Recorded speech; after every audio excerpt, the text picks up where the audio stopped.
यदि दीवार पर करवा चौथ बनाने में काल तो अबे हाथ हटा ला। करवा चौथ का पहले तो से कम कहा था, पहले तो नहीं होते नहीं नहीं हाथ लगा करवा चौथ व्रत कथा।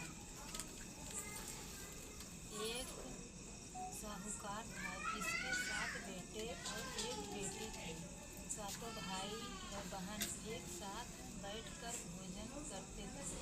एक दिन कार्तिक की चौथ व्रत आया तो भाई बोला कि बहन आओ हम भोजन करें। बहन बोली कि आज करवा चौथ का व्रत है, चांद उगने पर ही खाऊंगी। तब भाइयों ने सोचा कि चांद उगने तक बहन भूखी रहेगी, तो एक भाई ने दिया जलाया, दूसरे भाई ने छलनी लेकर उसे ढका और नकली चांद दिखाकर बहन से कहने लगे कि चल चांद उग गया है, हाथ दे। ले बहन अपनी भाभीियों से कहने चलो हाथ दे दो। भाभीियों ने बोली तुम्हारा चांद प्रकट होगा, तुम्हारा चांद बहुत रात को उगेगा। बहन ने जब अकेले अर्घ्य दे दिया और खाने लगी।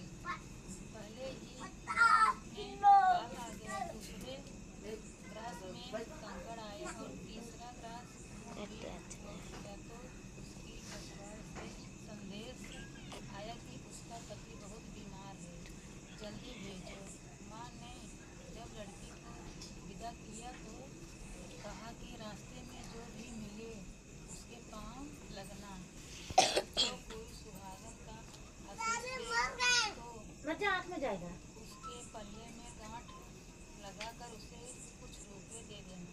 बहन जब भाइयों से विदा हुई तो रास्ते में जो भी मिला उसने यही आशीष दी कि तुम 7 भाइयों की बहन, तुम्हारे भाई सुखी रहें और तुम उनका सुख देखो। सुहागन का आशीष किसी ने भी नहीं दिया। जब वह ससुराल पहुंची तो दरवाजे पर उसकी छोटी ननद खड़ी थी। वह उसके भी पाँव लगी तो उसने कहा कि सुहागिन रहो। उसने यह सुनकर पल्ले में गांठ बांध दी और ननद को सोने का सिक्का दिया। तब भीतर गई सास ने कहा कि धरती पर पास उसकी सेवा करने के लिए बाद में दासी के बची सूखी रोटी भेज दी। इस प्रकार के समय मार्गशीर की चौथ आई तो चौथ माता बोली करवा ले भाइयों की प्यारी करवा ले। लेकिन जब उसे चौथ माता नहीं दिखलाई तो वह बोली हे माता, आपने मुझे उजाड़ा कहा कि मेरा उद्धार करोगी, आपको मेरा सुहाग देना पड़ेगा। तब उस चौथ माता ने बताया कि पौष की चौथ आएगी, मेरे से बड़ी ही उसे ही सब कहना, वही तुम्हारा सुहाग वापस देगी।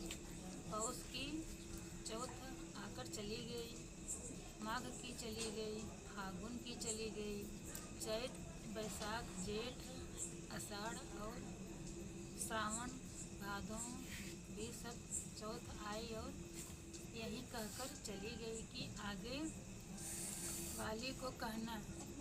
असौज की चौथ आई तो उसने बताया कि तुम पर कार्तिक की चौथ नाराज है, उसी ने तुम्हारा सुहाग लिया है, वही वापस कर सकती है।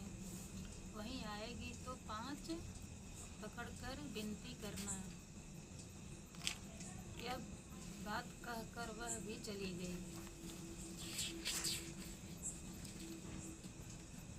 जब कार्तिक की चौथ आई तो वह गुस्से से बोली भाइयों की प्यारी करवा ले, दिन में चाँद उगाने वाला ले, व्रत ठंड करने वाली करवले, सूखी करवले। तो यह सुनकर वह चौथ माता को देखकर उसके पाँव पकड़कर गिड़गिड़ाने लगी। हे चौथ माता, मेरा सुहाग तुम्हारे हाथों में है, आप ही मुझे सुहागिन करें। तो माता बोली, पापीन हत्यारीन, मेरे पाँव पकड़कर क्यों बैठ गई?